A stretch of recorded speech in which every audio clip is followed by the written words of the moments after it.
12 album से ऊपर कर चुके हैं, लेकिन भोजपुरी में 4 या 5 किए हैं, वो भी स्टेज स्टार आदित्य मिश्रा के साथ किए थे। ज्ञान की धरती नालंदा से मैं दीपक कुमार आप सभी का स्वागत करता हूं और आप देख रहे हैं नालंदा न्यूज़ 24। और आज मैं बिहार से के मछली मार्केट भरा पे मौजूद हूं और आज जहां मैं मौजूद हूं यहाँ राजीव राजधानी जी का सत्य फिल्म्स रिकॉर्डिंग स्टूडियो आज ओपनिंग होने वाला है और झारखंड से चल कर के एक एक्टर डांसर चंदन चौहान जी आए हुए हैं, हमारे साथ मौजूद हैं। तो चलिए इनसे जानते हैं इनका सफ़र कि अब तक का इनका जो सफ़र है कैसा रहा है। नमस्ते। आप कहाँ से बिलोंग कर रहे हैं? हम जो झारखंड में रहते हैं, धनबाद मुगमा से। जी। आपका नाम? मेरा नाम चंदन चौहान है। इस फील्ड में आप कब से काम कर रहे हैं?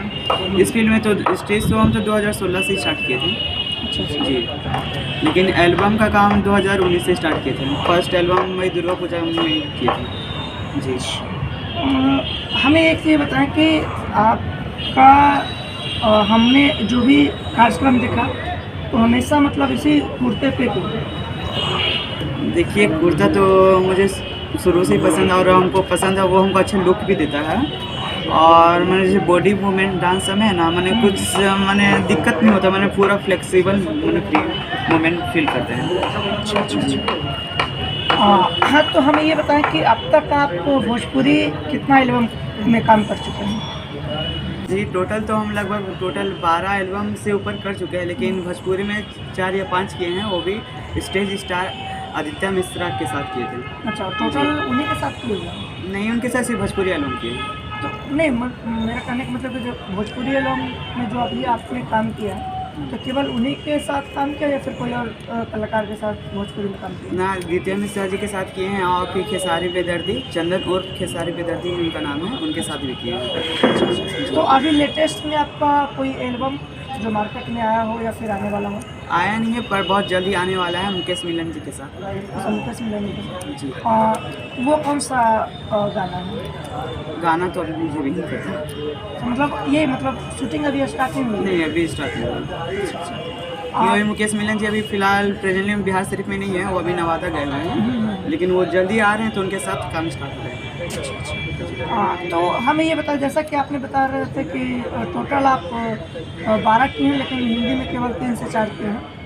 ठीक, तो आप ये बताएं कि हिंदी एल्बम और बंगाली एल्बम में कितना काम है?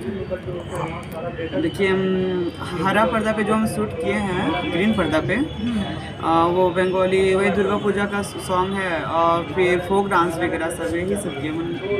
अच्छा। हाँ, तो बंगाली में कोई एल्बम? हाँ जी, है ना।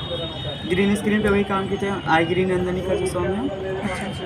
और फिर एक तो है कि और एक बंगाली सॉन्ग है। अच्छा, एक बंगाली सॉन्ग। और हिंदी में? हिंदी में भी। तो हिंदी में कौन कौन सा है? हिंदी में वो तो आपको सिवाय प्रोडक्शन में चले जाइए, चाहे आदित्य मिश्रा में चले जाइए, और नहीं तो हाँ, बरनाली पाल नाम का भी एक छोटा चैनल है, उसमें भी आपको मिल जाएगा मेरा। जी। तो हमें एक चीज़ ये बताएं कि झारखंड में आपको कितना सपोर्ट मतलब इस फील्ड में मिल रहा है? झारखंड से स्टार्ट किए थे, झारखंड से पहले सपोर्ट मुझे मिला था, तभी आज इतना दूसरे स्टेट में भी आने का मौका मिला। झारखंड से स्टार्ट हुआ था। हाँ, तो हमें ये बताएं कि फैमिली सपोर्ट आपको इस फील्ड में कितना मिल रहा है? देखिए, फैमिली सपोर्ट तो पूरा, फिर भी देखिए जैसे कहने के लिए तो बहुत कोई, मेरे मम्मी पापा को ये भी बोला गया था कि अपने बच्चे को पढ़ाओ लिखाओ, ये सब क्या इस लाइन में कुछ नहीं है, क्यों इस लाइन में भेज रहे हैं, इसमें लाइफ नहीं है क्या, अभी तक जब तक शरीर है तब तक प्रोग्राम कर, जब इसका शरीर चला जाएगा तो फिर प्रोग्राम वोग्राम करने में दिक्कत होगा, तो इसको पढ़ाई लिखाई करवाइए। लेकिन मेरे मम्मी पापा ने उन लोग का बात नहीं सुना। मेरे मम्मी पापा ने डायरेक्ट कहा कि हम भेजते थे, हम प्रोग्राम करवाते थे, जब उसके पास टैलेंट है तो हम तो उसको क्यों छुपा कर रखे हैं। हाँ, तो हमें ये बताएं कि झारखंड में इस तरह का सोच है, लेकिन हमारे नालंदा ज़िला में खास करके मैं आपको बता रहा हूँ कि यहाँ के जो भी गार्जियन हैं वो अपने बच्चे को केवल और केवल पढ़ाई के ऊपर फोकस करवा रहे हैं। उनका कहना है कि अगर बच्चा अगर पढ़ लिख करके अगर सरकारी नौकरी या फिर प्राइवेट नौकरी कर लेता है तो उसका जीवन सेटल हो जाएगा, लाइफ सेटल हो जाएगी। और आप इस फील्ड में आपको मम्मी पापा सपोर्ट कर रहे हैं, तो आप क्या कहना चाहिए? देखिए, हर बच्चा ज़रूरी नहीं कि पढ़ाई में स्ट्रॉन्ग होता है। हर बच्चा का अलग अलग चीज़ में टैलेंट होता है, जैसे कोई सिंगिंग में, कोई ड्राइंग में, कोई कुकिंग में, कोई डांस में, कोई एक्टिंग में। हर बच्चा अलग अलग चीज़ में रुचि रखता है। ठीक, तो ज़रूरी नहीं कि अगर आप ही सब माने सब बच्चा पढ़ी लिख लेंगे, सब सरकारी नौकरी करेंगे, तो फिर आर्टिस्ट कौन बनेगा, सिंगर कौन बनेगा? फिर पब्लिक लोग जो टीवी घर पे आजकल लगा रहे हैं, तो हम देखेंगे किस चीज़ को? जब सब खाली डिब्बा देखने के लिए, तो कोई नहीं लगाएगा। अच्छा जी।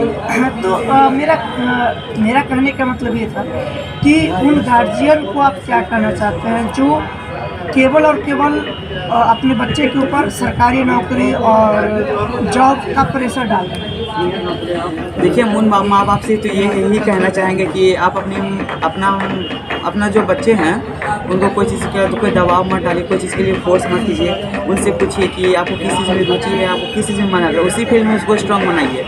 क्योंकि भगवान ही तो उसका शरीर में जो टैलेंट डाल के भेजा है, तो वह आप उसको छुपा के रखिएगा, फिर बच्चा तो फिर बाद में बोलेगा कि आज मम्मी पापा के कारण हम कुछ नहीं बन पाए, मम्मी पापा के कारण आज हम आगे मेरे लाइफ में कुछ हुआ नहीं। अगर आप उसको अभी से पूछ के सपोर्ट कीजिए कि किस फील्ड में तुम जाना चाहते हो, अगर उस बच्चा अगर बताता है तो आप ही का सबसे बड़ा, तो कुछ भी बच्चा करता है तो सबसे पहले तो माँ बाप का नाम पहले आता है।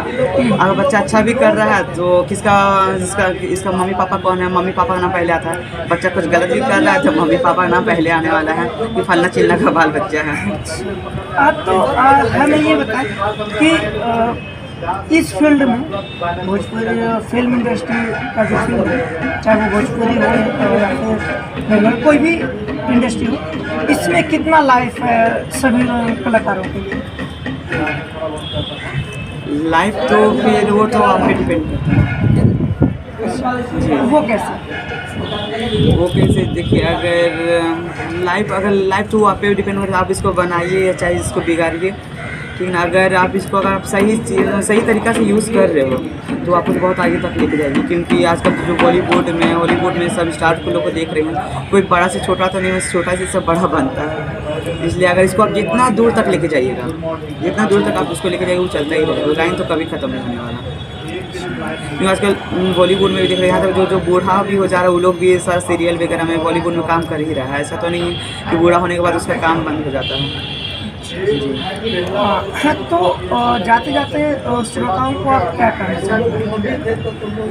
हम तो यही कहेंगे कि अगर आप में भी टैलेंट है तो उसे निकालिए, छुपा के मत रखिए। क्योंकि हर बच्चा के पास वो टैलेंट नहीं होता है, लेकिन अगर आपके पास है लेकिन आपको उसका कदर नहीं है, तो फिर तो आप उसका एक तरफ से बोला जाए तो उस टैलेंट का आप इंसल्ट कर रहे हैं। तो लेकिन वो टैलेंट को आप छुपाइए मत, निकालिए। क्योंकि बहुत कम ही ऐसी जगह आपको मिलता है, हर कम ही ऐसा बच्चा मिलेंगे जिसमें सारा टैलेंट तो फुट के भरा हुआ रहता है। तो हर कलाकार से सिर्फ यही बात कहेंगे कि कोई भी कलाकार किसी का गुलाम नहीं होता, कोई भी कलाकार किसी का गुलाम नहीं होता, और यूं ही महफिल में सरेआम बदनाम नहीं होता, और यूं ही महफिल में सरेआम बदनाम नहीं होता।